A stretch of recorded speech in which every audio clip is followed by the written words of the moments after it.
Hi everybody and welcome back to Storytime with Miss Izzy. Today we're going to be reading A Bad Case of the Stripes by David Shannon.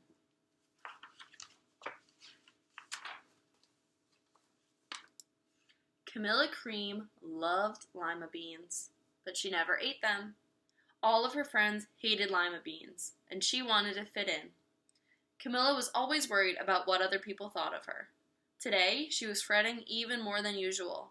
It was the first day of school, and she couldn't decide what to wear. There were so many people to impress. She tried on 42 outfits, but none seemed quite right. She put on a pretty red dress and looked in the mirror. Then she screamed. Her mother ran into the room, and she screamed too. "Oh my heavens," she cried, "you're completely covered with stripes." This was certainly true. Camilla was striped from head to toe. She looked like a rainbow. Mrs. Cream felt Camilla's forehead. "Do you feel all right?" she asked. "I feel fine," Camilla answered. "But just look at me." "You get back in bed this instant," her mother ordered. "You're not going to school today." Camilla was relieved. She didn't want to miss the first day of school, but she was afraid of what the other kids would say, and she had no idea what to wear with those crazy stripes.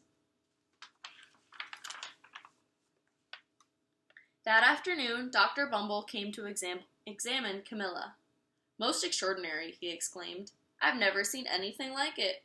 Are you having any coughing, sneezing, runny nose, aches, pains, chills, hot flashes, dizziness, drowsiness, shortness of breath, or uncontrollable twitching?"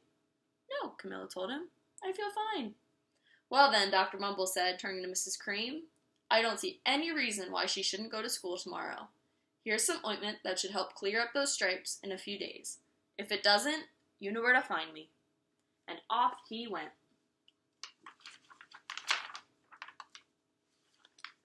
The next day was a disaster.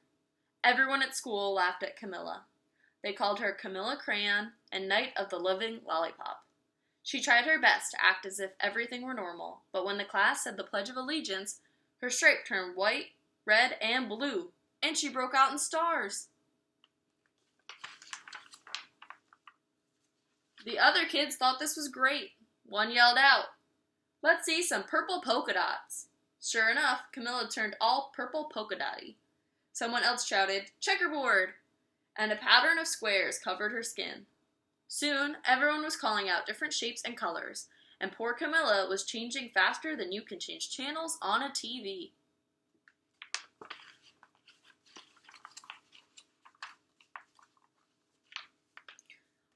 That night, Mr. Harms, the school principal, called. "I'm sorry, Mrs. Cream," he said. "I'm going to have to ask you to keep Camilla home from school. She's just too much of a distraction.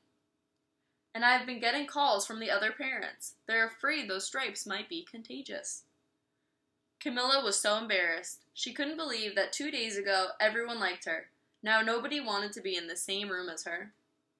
Her father tried to make her feel better. "Is there anything I can get you, sweetheart?" he asked. "No, thank you," sighed Camilla. What she really wanted was a nice plate of lima beans, but she had been laughed at enough for one day.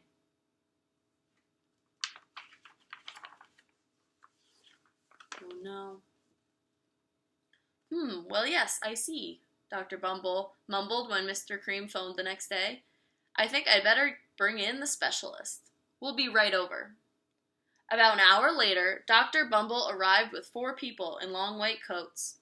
He introduced them to the Creams.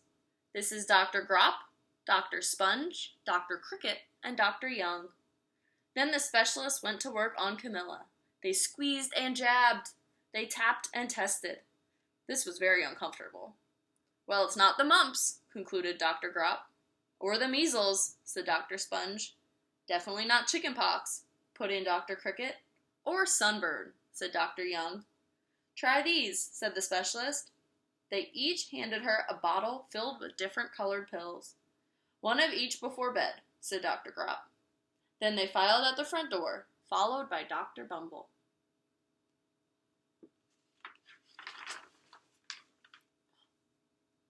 That night, Camilla took her medicine. It was awful. When she woke up the next morning, she did feel different, but when she got dressed, her clothes didn't fit right. She looked in the mirror, and there, staring back at her, was a giant, multicolored pill with her face on it.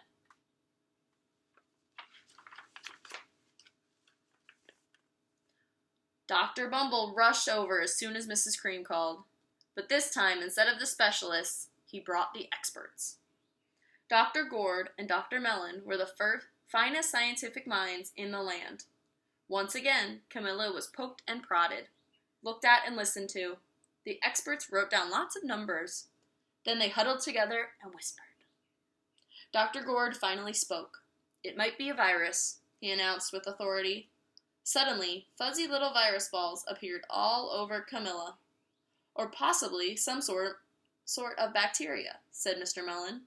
Out popped squiggly little bacteria tails. "Or it could be a fungus," said Dr. Gord.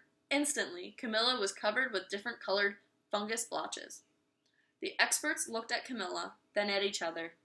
"We need to go over these numbers again back at the lab," Dr. Gord explained.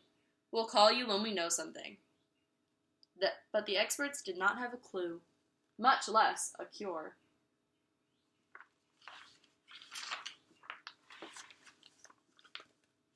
By now, the TV news had found out about Camilla.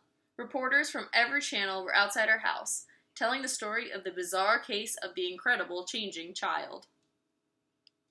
Soon, a huge crowd was camped out on the front lawn.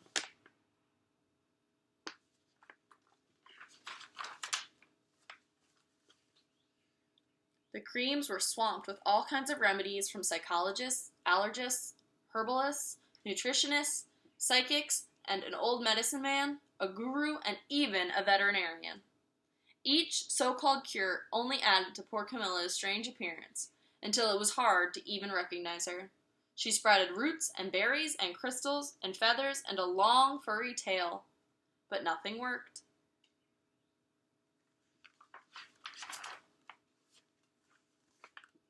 One day, a woman who called herself an environmental therapist claimed she could cure Camilla. "Close your eyes," she said. "Breathe deeply and become one with your room." "I wish you hadn't said that," Camilla groaned. Slowly, she started to melt into the walls of her room. Her bed became her mouth, her nose was a dresser, and 2 paintings were her eyes. The therapist screamed and ran from the house. "What are we going to do?" cried Mrs. Cream. "It just keeps getting worse and worse." She began to sob.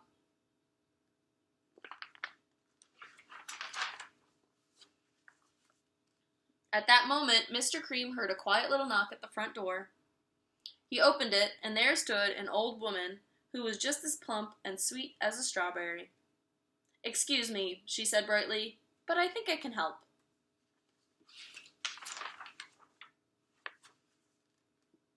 She went into Camilla's room and looked around. "My goodness," she said with a shake of her head. "What we have here is a bad case of the stripes. One of the worst I've ever seen." She pulled a container of small green beans from her bag. "Here," she said. "These might do the trick." "Are those magic beans?" asked Mrs. Cream. "Oh my, no," replied the kind old woman. "There's no such thing.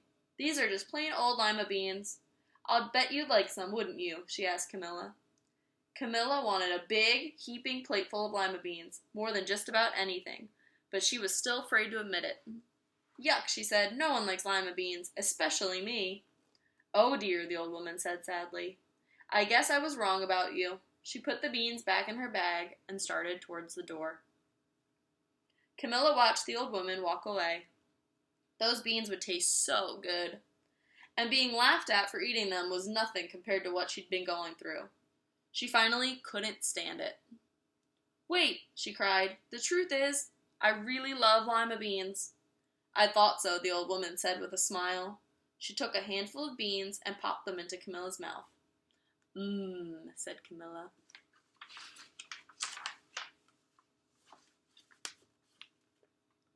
Suddenly the branches, feathers, and squiggly tails began to disappear. Then the whole room swirled around. When it stopped, there stood Camilla, and everything was back to normal. "I'm cured," she shouted. "Yes," said the old woman. "I knew the real you was in there somewhere." She patted Camilla on the head. Then she went outside and vanished into the crowd.